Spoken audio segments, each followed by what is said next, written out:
Vice Admiral Sanjay Vatsayan, the Vice Chief of Naval Staff, Professor V. Kamakoti, Director IIT Madras, the uniformed colleagues here, General P.R. Shankar, Professor Manu Santanam, because of him we are here today, and of course Mr. Manoj Jain. And besides this, of course, eminent industrialists, technologists, members of the vibrant startup ecosystem, faculty of IIT Madras, young friends, especially Karthik and the organization team, which were constantly in touch with us to organize this talk. And of course, ladies and gentlemen, and my dear students, because of you, this IIT Madras exists, and we are actually banking on you for everything what I'm going to speak hereafter. So, of course, as far as your institution is concerned, I don't have to say anything. It is one of the best, we know it. Its unwavering commitment to excellence, research and innovation and technology. And milestones, of course, include first indigenous 5G call, first commercial RSCV-based system on chip, and first R&D organization which released most detailed 3D high-resolution images of the field brain, of the fetal brain. And of course, I saw the 3D printing machine, which I was highly impressed last time when I came here, which was making the platinum replacement for the skull. And of course, for the 6th consecutive year, you are first in rank overall category, and 9th consecutive years for the engineering categories. So I think, like we used to say, you can't beat a Bajaj and IIT Madras, something like this, you can't beat them. They are the number one, numero uno, and that's why one feels proud to kind of get connected with audience of this caliber. And what I understand, in this audience, they're about technical majority, but they're also 15% humanities, which are also part of it. Why I'm telling you this? Because you have to understand the difference between the Army, Navy, the Air Force, and the book is Mask of War. The Navy basically banks on its platform as its USP. And as far as the Air Force is concerned, Air Force banks on the technology as its USP. But as far as the Army is concerned, word over, it banks on its human resources as the USP. And this is something we will find if there's a book from the Max Tegmark, Life 3.0. So when you talk from shift from Life 2.0 to Life 3.0, it is talking about the human being. So human being is the one which will be most responsible for these kind of activities when we are looking at the transition and technology-oriented kind of future.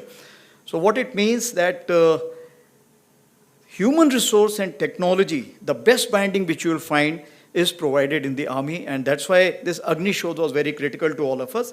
Even in National Defense Academy, what we are looking at, that we are having the technology as well as the humanities combining together, because the decision to apply what kind of a technology, because it has this ramification, second and third order effect, that has to be understood by the human brain, because technology in isolation will have its own implementation or implications.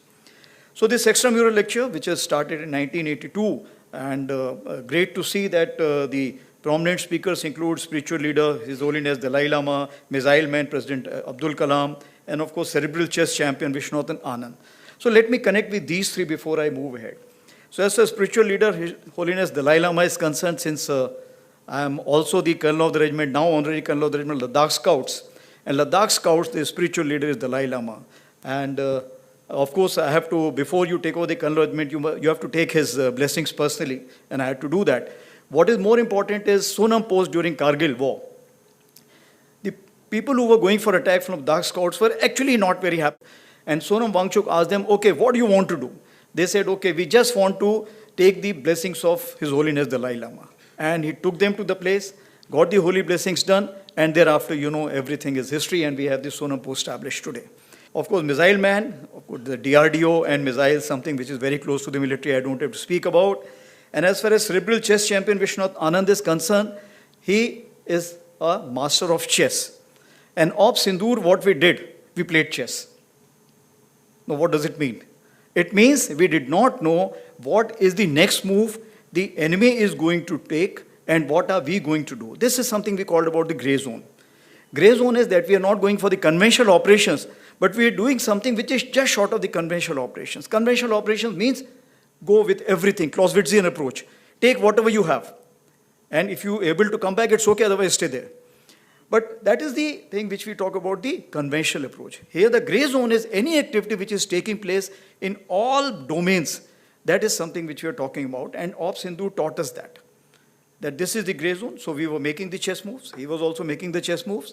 Somewhere we were giving him checkmate, and somewhere we were kind of going in for the kill, at the risk of even losing our own, but that's the way life is all about. So how the future war we look at, I'll talk about it in 4 trends. Then first one which comes is diffused. Diffused means the battlefronts are actually not defined. There's no clear battlefronts. And do we look at, as of today, that has the Indo-Pak war finished? Has the Iraq-Iran war finished? Has the US-Iraq war finished? Has the Afghanistan-US or Russia or Pakistan conflict got over? The answer is not known to you and me. So what I am saying, these are something which are perseverant wars, and we have to live with this kind of a situation. Today, globally, 56 conflicts are going on with 92 countries. And this strategic continuum of persistence will continue to grow. And the second one is democratized. When we say that is the conventional, hybrid, non-traditional, all these wars are taking place together. And earlier we used to, let's say, depend on the big platforms and Second World War. This is what something is going to play a role. But now, let's say if there's a tank squadron which is there, and suddenly you take a kind of a swarm drones which can fire the missiles. It's a major vulnerability for tanks today. Of course, that's why in the tank regiments also we are raising the drone kind of elements and counter drone elements for this reason. But what I am saying, the battlefield equalizers is something which has come through. A platform in its size does not make a difference. What it makes a difference, how can you counter it? So a small intelligent move, a smaller technical kind of a move which is there. I was asked that, will you have the robo-soldiers later? I said, robo-soldiers we can have, but if we are 150% sure that we will control them. Because if somebody else controls, they will turn around. And if they turn around, you're gone. So that is what the technology counts about. Coming on to the third one is the diverse. Now, when we talk about diverse, the Ukraine-Russia war, which has taught us that they are using the robo-dog also, but they are using the live mules also, animal transport. Why? Because when the animal which is moving on a pre-designated route, it is not a very, very lucrative target. But if you go with the ATV and carry the ammunition, itself becomes lucrative target. So that is the diversity. You're looking at a robo-dog as well as the animal transport live, which is carrying the ammunition in those trenches. So as far as the Indian Army is concerned, it is different from what we talk about the US wars, what we talk about the Iraq-Iran war, Hamas war. Why? Because as far as we are concerned, we share 2 borders. And both borders, you can call it live, semi-live, in whichever terminology you can look at. But these 2 potential adversaries have the capability to orchestrate kind of a war which we have to face together or one by one. That we cannot say for sure as of today. But capability-wise, we have to stand up to both the fronts. Now, if that be the case, then we have to look at 5 generations of warfare. It means the technology will come up, but the space is only that much. So technology also have to fit in the topmost layer and then slowly and slowly seep down to the lowest layer. That is what is something important. So technology has to be imbibed, it has to be understood, and then it has to be percolated down to a common soldier. And that is why I have said that eagle on the arm. Means our 12 lakh population of Indian Army, everybody should have 1 drone each, is eagle on the arm. That is the beginning which we are looking at. And it doesn't mean that we'll be looking at bigger drones and missiles and everything, but that is the beginning. And that is the technological consciousness which I'm expecting from all. So from muddy trenches to Internet of military things, this is what is the kind of a arena what we are looking at. As far as the demography is concerned, that is the 4th D I was talking about, is of course, which are the principal players in this complete thing? The terrorist groups, Hamas, LET, now TRF, now some more names which are coming up. They will be permanent part, at least the India is concerned. Militias, we have Wagner Group, and now recently Myanmar has issued a thing that you can have the private army operating there with 25% from the foreign. We have so many others also, you're aware, Legion of kind of France or other places where you will find that the foreign troops are coming. Similarly, from Nepal, I am told UK is also employing some people for their RT regiments and others. So you will find these kind of outsourcing, or if I can say that the soldiers, then the merchants. Merchants today which are part of the battlefield, whether Starlink, Apple, and so on and so forth. Of course, we have the citizen soldiers, and I must tell you, when Kargil happened, the citizen soldiers were prominent. We had the shepherd who told us that where the intruders are, And the last Chief Justice of Jammu and Kashmir, Mr. Tashi, he himself galvanized the locals and himself carried the ammunition for the troops during the Kargil war. So what I am saying, citizen soldiers are omnipresent, and any kind of information which they have, if they give us, for example, drones, as you see where the drones are flying, so that if it is put in the app, it helps us knowing that whether it's our drone, whose drone, and this kind of a thing we have tried in the Amarnath Yatra recently in J&K. And if it becomes successful, we'll develop it more, and with the kind of intelligence here which is sitting here, definitely we'll be able to make it more, if I can say that, fail-safe proof. Of course, the Guardian Force is concerned, this is the invisible, if I can say that, the non-kinetic handlers. And this is where you all come into play in a big way. Because today war has four quadrants. I will not have time to explain the 4 quadrants, but the non-kinetic quadrant is something which you can start today. And the next war, which we are looking at, it may happen soon, and we have to prepare accordingly, as already been brought out by Director, that in this we have to fight this battle together. This non-kinetic has to be fought together. So what are the deductions? That as far as whole of nation approach will be there for the next war, it is not the military alone which will be fighting. Let me assure you very clearly in this issue. As far as the grey zone is concerned, it's ever present, and this will remain. As for the multi-domain, cyber, cognitive, and space, these are the new terms which are coming in, and these are the new terms we need to learn more from you. We can tell you what do we want and what do we need to counter, but how, when, why is something you need to give us the answer. Atmanirbharta. Atmanirbharta, it's a long-term thing. Presently, whatever technology is being imported from outside and being called as Atmanirbharta, definitely it has a hidden cost. We are ready to pay more cost if it's purely made in India, because then we know that we can change it, we can modify it, we can upgrade it. That is the biggest advantage. That is what we are looking at, in-house technology. And as far as collaborative and synergistic is concerned, that means intra and inter. Because today, for example, we do not know what is happening on the Pak Western Front.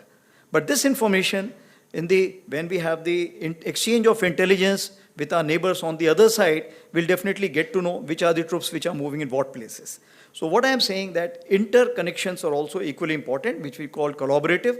And these collaborative will also, after some time, will go to the satellites and so many other agencies which are there, which are meant for a commercial purposes, but can also be used for the defense purposes. And if a synergistic approach is concerned, within us, that is the tri-services, NTRO, and so many other agencies which are there.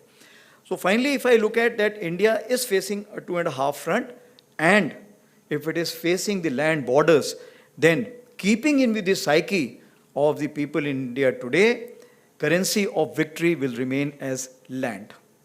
And that is, with that premise, I will say that what all actions have been taken and what are we looking at. 2016-19, again, we got 2 wake-up calls. We went in for a major transformation, whatever we could, and we declared as a decade of transformation, which actually year of transformation given by my predecessor, General Pandey, and then we made it decade of transformation because changes don't come so fast. You need time. Years of technology absorption, we created 2 years because technology, like I told you, has to be absorbed at the top, but it has to seep through a soldier, and it is not so easy. It's a social change, and social change cannot come with a jerk. And of course, year of reforms, which were declared by our Honorable Raksha Mantri, and that is what was a major catalyst and a major kind of anchor for change. And all this combined together, we put a vision for Viksit Bharat 2047 for the Indian Army. So, Peter Drucker said the best way to predict future is to create it. And if that is the case, actually, it helped in Operation Sindoor because when I took over, the first thing which I did was the multi-domain operations war discussions. Multi-domain operations is basically how the technology can be imbibed in the warfare. Normally, we have been doing the bean counting, okay, how many tanks, how many infantry battalions, but this is the time we went in. And it was not purely military.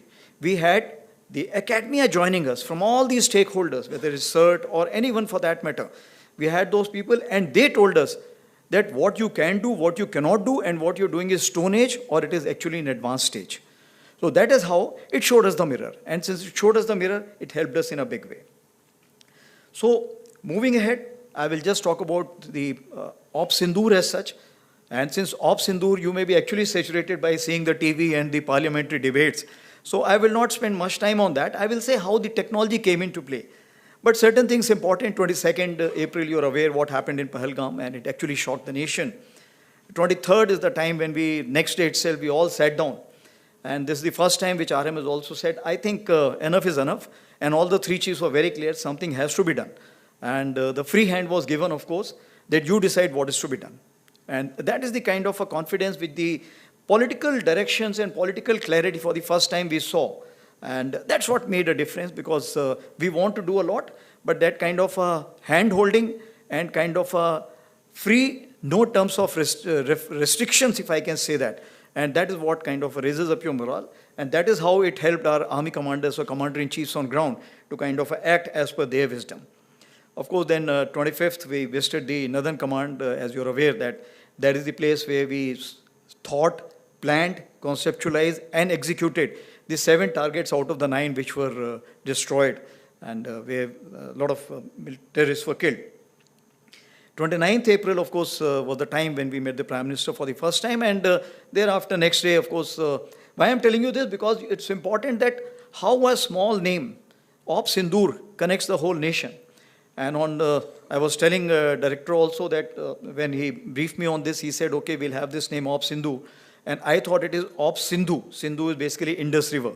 So I said, excellent, sir. Indus Water Treaty has just been frozen by you. He said, no, it is Op Sindoor.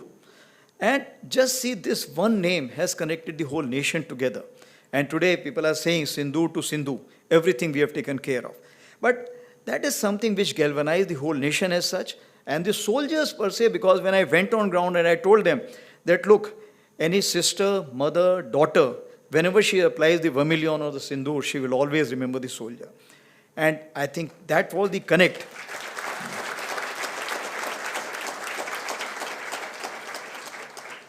And I think that was the connect which they brought the whole nation together for one cause. And that is the reason I think the whole nation was saying, why have you stopped? I think that's the question which was being asked. But of course, that has been amply answered by.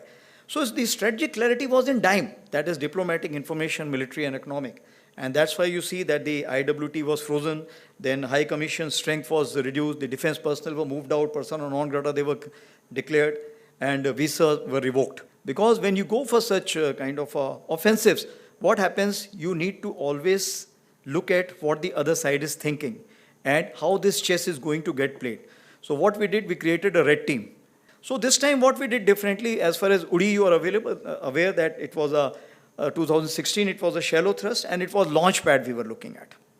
It is basically to convey a message. As for Balakot in 2019, we were looking at penetrating through J&K, going across to training camps which are in Pakistan, and again a kind of giving a punishment. But this time I think, that is Pahalgam 25, it was wide and deep where we hit the heartland. This was the first time we hit the heartland. And of course, our target was the nursery and the masters. And like I told you, and this has never been done, and even Pakistan was not expecting that the heartland will be hit. And that's what came as a shocker to them. But were we prepared for it? Yes, we were prepared for it to absorb the blowback which will come up. So finally, we chose 5 targets in Jammu and Kashmir and 4 targets in Punjab, and out of which 2 were with the Air Force, because the kind of ammunition which was required was much more. And at such a long range, if you have to send it, then the options are either with the Army, Navy, Air Force, long range weapons, or with the Air Force. So we decided to go with the Air Force, and it helped us because thereafter all the kind of if I can say that the rebounds which were taking place or the blowbacks which were taking place. But what is important, it was a new normal. It was a new normal where our forces were always prepared for a conventional operations. So though we were trying last 1 year that what is gray zone and what is multi-domain operations, but people were still not ready for it. But this is the time that our ground forces were actually playing chess. How many were going forward? How many were staying back? How many were moving somewhere else? So this kind of a chess move was there. So in this chessboard of 64, something was visible, something was not visible. And something which was not visible, maybe other countries may be helping out to kind of make them visible for the adversary. So the force, if you have to kind of look at force orchestration for a military man, it comes in 3 forms. And all these 3 forms you will play a role. Firstly is the force visualization. How he is going to employ his force, how am I going to employ his force, how it will be second day, third day, fourth day, 10th day, 15th day, because you don't know. Because this test match stopped in 4th days. And it could have continued for 14 days also, 140 days also, 1400 days also, we don't know. So we have to be prepared for those kind of things. Second is force preservation. Force preservation is important because you have to live to fight another day. And you have to kill the other person. That's what is your job. Not to lay down your life unnecessarily.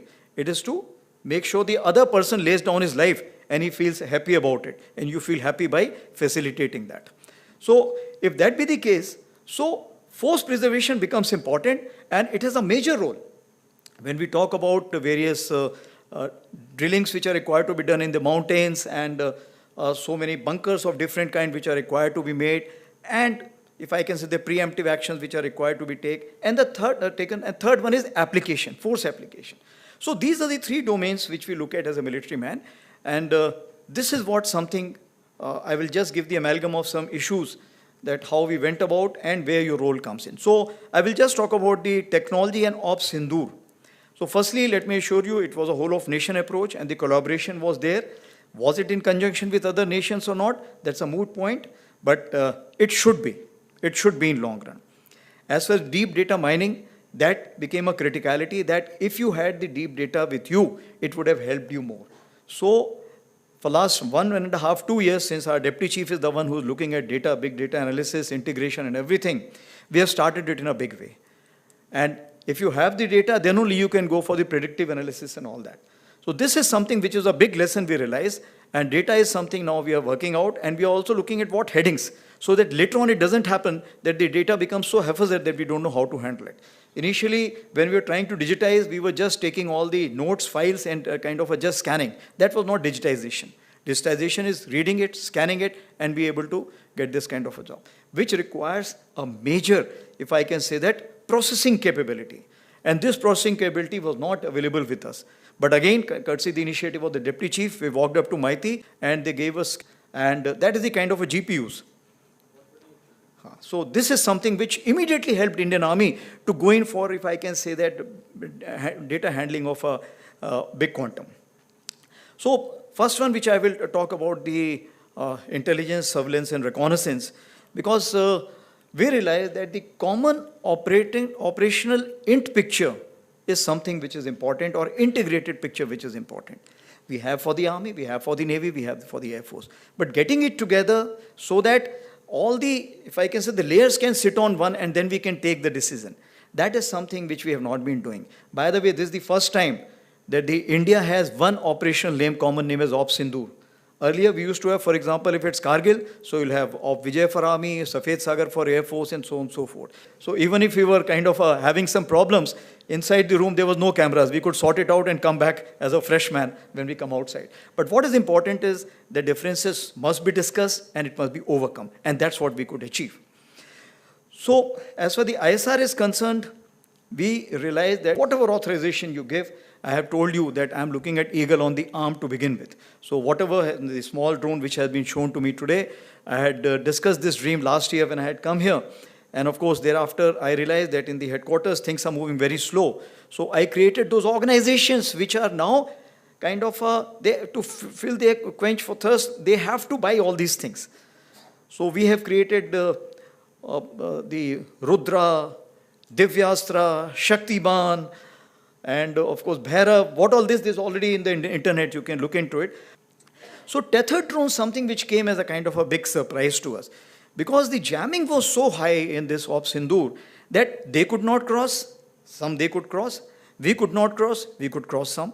So the jamming was something which became a kind of a thing for the surveillance. So tethered drones is something which provides us that kind of a thing, because even if he wants to target, how many will he target? So the number is more, then it becomes easier, and there is no, if I can say, that the gap which is there. And that's why tethered drone became the talk of the town. And as far as the satellites are concerned, yes, satellites we realize that we need much more, but pseudo-satellite came up in a big way. Pseudo-satellites are the one which basically, they perhaps what we say, they come to a particular level and remain for the desired period what you want. And they cover the area what you desire to be covered. So that is something which we are also working out. The other side is also buying it. And this is some field. But what is important is not only the flying object. It is the electro-optical equipment which is there and the communication from that to the ground. This is something which comes into play. And this is also need to be seen. And of course, as far as the endurance of that satellite is concerned, important. So this time also what happened, some good Samaritans, no names, nothing, came up. Because India exists all over the world and our diaspora is all over the world. And of course, if I can say that, picking up data from the social media and mobiles. There is another thing called as light situation. That, okay, where was the light on today? Where was the concentration of light was more, here or there? Now to get this kind of information, kind of process it, and come out with the inference, okay, this is what artificial intelligence, that this is what it could be. This is what something is required. And you will find all these fields, you will play a very, very important role. Of course, we have lot many agencies, NTRO, ISRO, INT agencies, etc. And we realize that our platform, which are common, need to be much more empowered. So we are working towards that. And of course, we also need to strike a balance between the federated and centralized info flow. Because if you have centralized info flow in the cloud, then what happens? You will find that if that gets impacted, the only one, the reserve alternate which you have, that's all. But if you have a federated, then you'll find the local, at least region, will not get impacted. Because that will have its own as well as having with the central server. So this is the kind of a thing which you are looking at. And that is where you'll find that all the three services have something called as centralization and decentralization. And a mix of that is something which is the orchestration of operations. The second one is narrative management system. So narrative management system is something which we realize in a big way because victory is in mind. It's always in mind. If you ask to a Pakistani whether you lost or won, you say, my chief has become field marshal, we must have won only, that's why he's become field marshal. So what I'm saying that this is how you can influence the population. So it is the domestic population, it is the adversaries population, and it is the neutral population. Can rising powers be accommodated? That's a question you have to ask. And you will get the answer yourself. So then we made inroads through our own way. And the narrative management system, by getting the social kind of a sensitive index, then getting to use the Twitters and other handles from other places. So the strategic messaging which was there was very, very important. And that's why the first messaging we did, that okay, justice done, Operation Sindoor. That hit the maximum, I am told, in the world today, the number of hits which received. So that was the strategic messaging by a simple message. And the logo which you see all over the world was created by a lieutenant colonel and a NCO. So we prepared all this. So when we were going in for this kind of Operation Sindoor operation, we were also going for these things because narrative management system is important. So what it means that when it comes to the technology, there is a technology here, there is a technology here. The big party would like to propagate a technology to be much, much better. And you will get influenced by it. And the smaller one will not have the money power to kind of propagate that. So that is where I think the narrative management system plays a role. And if we are able to kind of get in time, I assure you that we will be able to help out this kind of a smaller party also. As we dug through the OSINT, we could also declare the fake. And that's why with the IIT Guwahati also we have signed and for IIT Delhi also we have signed the MOUs on interacting or getting information from the OSINT. And this fake R stamping was something which was giving a great credibility. Now when we talk about the predictive analysis, I told you about the big leaders. But I think with this kind of a thing, we do not have time now because even the corps commanders will change, even the naval commanders will change on the other side. So we need to put in all this data and we should be able to see, okay, what is the thought process? What is he likely to do? No, predictive analysis is required. And that is where we all play a role in it. As for the communication is concerned, of course, secure battlefield networks, it helped us in a big way. Cyber defense measures. This is something, whatever you do, you will find you are still short of effort. And you know that what kind of attacks which were carried out, and we could ward off, we could recoup back wherever is required, you could rebound back. But next time, it may be much more. And whether that country will do it alone, it will be supported by some other countries, we do not know. But I have a strong hunch feeling that that country will not be alone. And that is where we have to be careful. Here I would like to talk about Sambhav. Because Sambhav is courtesy IIT Madras. And this was a big game changer. Why? Otherwise, we used to be on the WhatsApp if we have to talk anything. Secret, we cannot talk, so we are talking on the mobiles. But this Sambhav gave us a big uplift. Same thing, this war, starting from 22nd April, we formed various groups, as you are aware. But here, there was a kind of a drawing board where everybody was knowing what is happening. So my Southern Army commander sitting at Pune, who is controlling the Rajasthan, doesn't have to tell J&K what is he doing. It is known through that. But what we learned, that we allowed too many people to use Sambhav. And we gave too many permissions. So now, at the time of crisis, if there are 100 messages, how will you kind of sift that which is the operationally important? That's why the hierarchy became important. But the workload is something which was, let's say, X. It became 100X. When it became 100X, Murphy's law, the server also went down at that point of time. We had to change the server. So then we realized that the hierarchy of communication becomes very important. So centralization is important, but decentralization is also important. And that is where, once we make sure that the hierarchy was kind of reverted back, it became easy. But still, the load on Sambhav was very high. And I'm happy to note that Sambhav 2.0 is also being looked at, because that will kind of help us for Sindu 2.0. So I'm sure before Sindu 2.0 starts, Sambhav 2.0 will be actually commercialized. Coming on to electronic warfare, of course, you're masters of it, so I don't have to talk about it. AM spectrum dominance, jamming, I told you, it was in a big way. But deception, we could do a lot with the electronic warfare. And beyond that, I would not like to speak, but as you know, that headquarters, etc., depicted from that. And of course, radar fingerprinting, again, deep data. Because all the radars open at various places. And if you have the data, then you know, okay, which radar is opening up and it is held with which formation. That tells you the orbiting, which is important. So fingerprinting, which becomes important, and therefore the long-term involvement here becomes important. And ECAS or something, I think it's already in the media also, that we have created a software which is helping us. Of course, that is something which we have just started, but I am sure with the AI kind of caliber which is there with the IIT Madras, that will become very, very strong, and it will get interlinked with the TRICE services, because we need to work out together. As far as target engagement is concerned, we realize that attrition warfare is no more going to give you the results. So you need smart munition. All the dumb bombs have to be converted to smart bombs. We are working out with others also in this field, because here we do not have much time. And Russia also, finally you realize only two things are working. Rest, everything has gone back. Today I was reading the air assets have been pushed back. And the platform which are there, they only use when required. But the artillery guns and the drones, they are the only two things. The only thing what they have done, their dumb bombs have been converted to smart bombs. So the precision has increased. When the precision is increased, how does it help Indian economy? If you use a X number for, let's say, dumb bomb, you will use only 1/5 of the ammunition if it's precision in nature. And that is where you will find that the cost does not make a difference. The impact which will help us, because it will be timely impact and allow us to further the battle which is required. Rockets, extended range, we are well aware that what we are working here. And we also carried out a trial yesterday where we got the circular reparability of 2 meters for the 70-kilometer Pinaka. And of course, ramjet technology, again, we are having a very, very high hopes.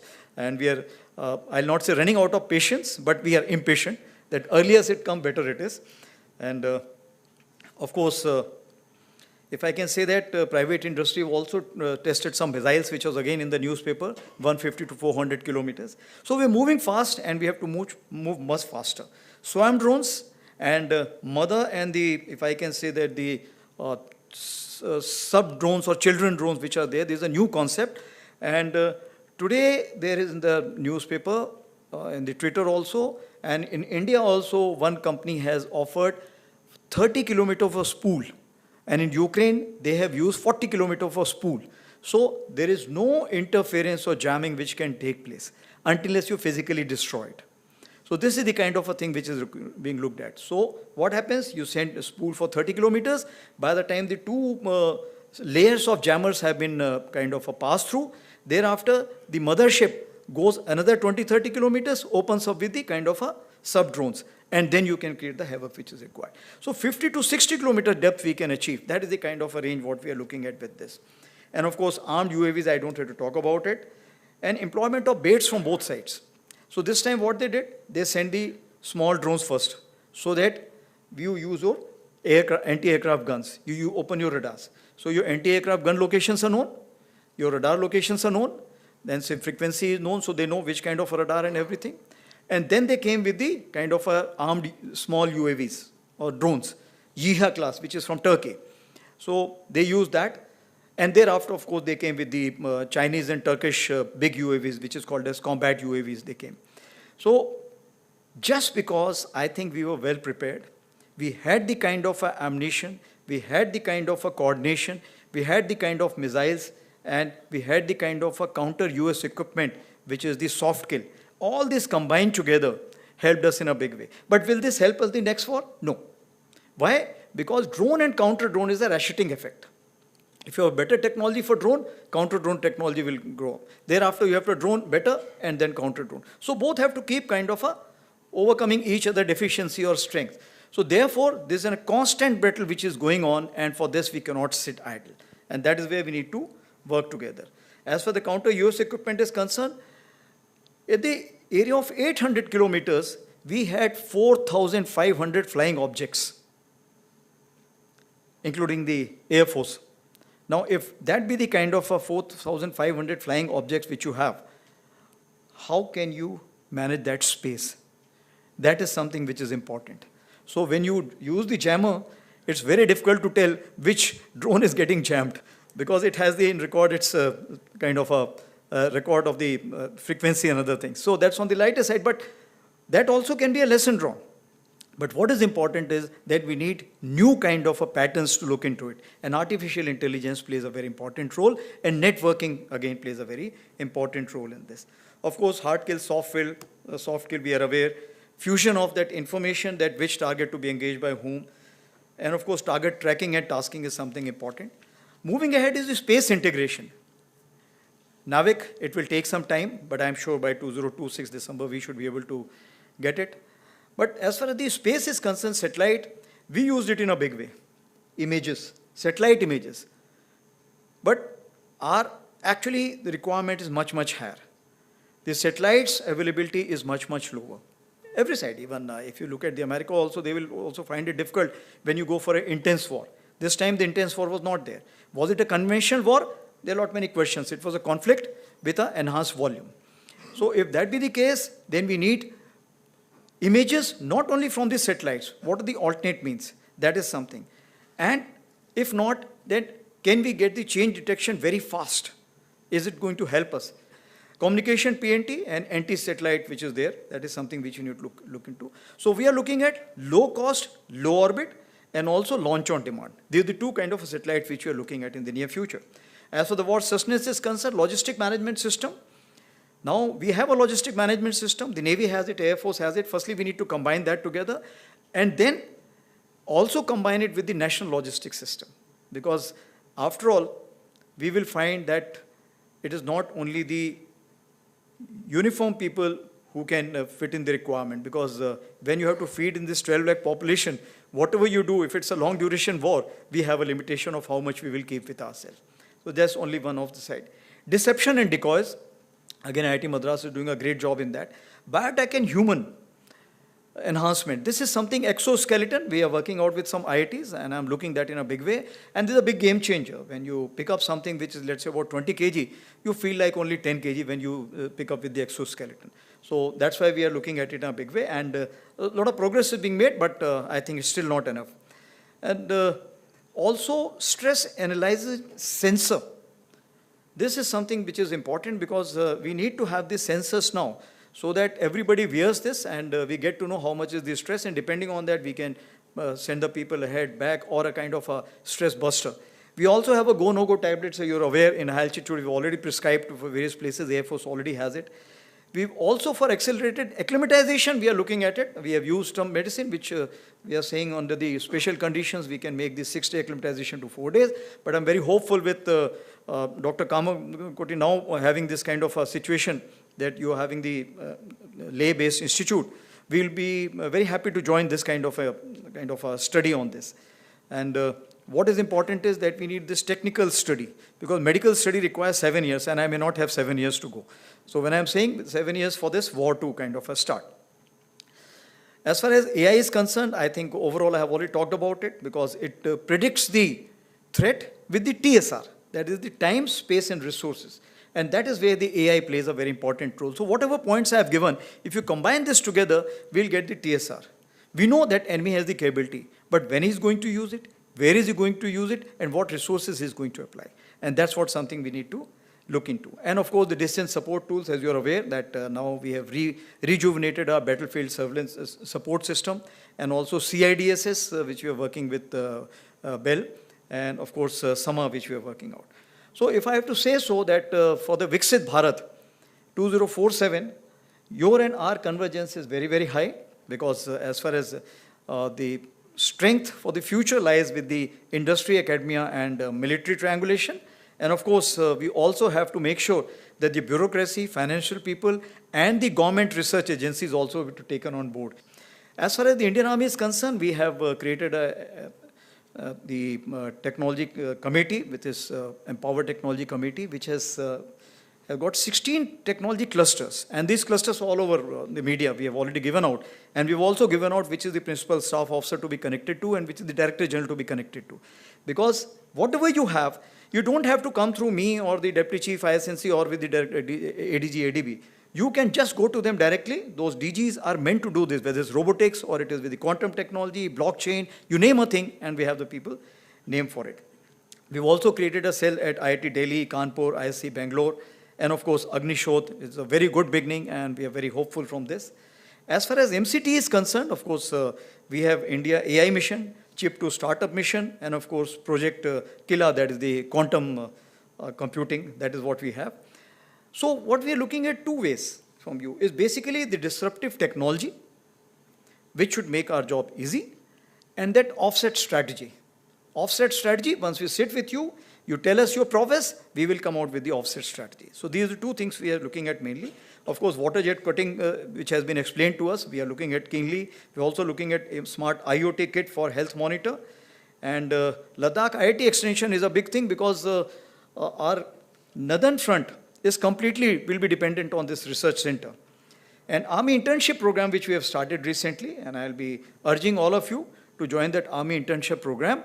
And all those who feel they are already graduated, you can also join us as an officers, because we have now all the technical fields open, and we'll be soon from 2025 end, we'll be giving out the advertisements for that. So what are we expecting from you? If I could just summarize it: advanced composite materials, metallurgy, microelectronics, precision guidance, gyro sighting system, seekers, cyber security and military grade secure communication technology, AI and ML, of course, quantum computing, robotics, unmanned sensors and systems, synthetic biology, and Ladakh Center is going to play an important role. And I must also thank IIT Madras for jointly organizing at national level cyber competition in October 25, that is Datathon and Capture the Flag. So in summation, I have to say that Operation Sindoor, a new normal, is just the beginning. It's the age of acceleration, the transformation we are living in. And if that be the case, then journey to be traveled together for upholding peace, even if enforced through strength, synergy, and sovereignty, is the call of the day. Thank you very much. Jai Hind. In your address, you spoke about something, citizen soldiers. My question regarding is another part of the civilian aspect is, during Operation Sindoor, we all saw that the regions, they were facing a lot of heavy fire from the side of the enemy. In such situations, can you shed some light upon the role of the army to ensure that civilians don't panic and behave responsibly, which is, I think, very important during such operations? Okay, so it's a very pertinent question, and that's why if you see that anywhere in the world today, other than maybe Iran, Iraq, where they went on for 10 years, other places if you find that they all look at the exit strategy, that how early can they stop the war. As far as Russia, Ukraine is concerned, that's gone out of control, and that is something which, but when you go to Moscow, you don't realize that the war is on. That is the kind of a situation. They have been able to isolate that war zone. So what you've asked is basically what the role of army is as far as the protection of civilians is concerned. If you carry out the analysis, you will find that what will be the density of the population which is on the western side and what is the density on the eastern side. In my wisdom, I think whatever population we have on our borders, along our borders, let's say 30, 40 kilometers, it is 3 times on the other side. So it has to be very clear that if you look at civil target, the other side will be a very, very big loser. So that itself becomes a kind of, if I can say that, a deterrence for them to take care. That is point number one. Point number two is we talked about force visualization, protection, and that is preservation and then application. So when we look at force visualization means what? That we have to visualize that what is the kind of a force application the other side is going to do. Based on that, the actions are taken on ground. You saw that the civil defense exercises took place. The NCC boys went around and spoke to everyone. There were community centers which were identified. People were talked about if the shelling takes place, how the blackening of the complete area has to be carried out. Those rehearsals were carried out. In 2019, we went in for, along the LC, the major drive for constructing the community bunkers. Because the line of control, as you see, the firing is on in a big way. So what it means, the population which has been impacted over a period of time is conscious of it. And if they're conscious of it, they're taking all these actions. At some place who were in depth, they said, okay, it will never come to us. But when we found that the drones which are coming inside, and of course we shot them down, then we found that other players also who were not looking at bunkers and they said our houses are safe enough, also started looking for the bunker construction material. So what we are looking at now, that awareness, what actions to be taken, that in conjunction with the NCC, in conjunction with civil defense organization, in conjunction with the civil administration, and also look at more such kind of a, if I can say that, infrastructure coming up all along the border. This is what we are looking at. And if anything falls of enemy, any ammunition, it will fall on us first, then only it will go to the civilians. Thank you. My question was regarding the use of technology in Operation Sindoor. So could you elaborate on the use of technology, specifically drones and related devices during Operation Sindoor? Also, do you see non-kinetic warfare playing a key role in going ahead with what we'll do next? So as far as the drones are concerned, let me tell you that since I was commanding Northern Command for 2 years, and there the drones is something which is the daily requirement because of the half front which I talked about, that is the counter-terrorism operations which we carry out. But we realized that the drones which we bought over a period of time, the acquisition process is so long drawn that whatever we wanted about 5 years back came today. But the requirement was something which must be manufactured today. It should be state of the art and it should come. So what we did, as far as we are concerned, we used those drones. We modified lot many drones. There is a book which is called as Jugaad, and you all must read it because Indians are very good at it. So what I am saying that our special forces and some organization which are with the DRDO and our intelligence sat together and modified the drones as per the requirement. And these drones, we used it effectively for destroying these targets which are there. And if I can say that, to the extent that industry came forward in a big way. No names, but the industry came forward. Whatever they had, they told us, this is what is available with us today. Please take it and use it the way you want. We said, money, forget about it. So this is what is the patriotism and nationalism all about when we talk about, that whatever was there with the country, everything came forward and we used it effectively. But was it enough? No. It was only 1/10 of our aspiration. And that is why a huge chunk of now emergency powers have been given to us. And from that emergency powers, which we are buying in a big way, the lot ammunition, the drone equipment, and counter-drone equipment. This is what we are looking at.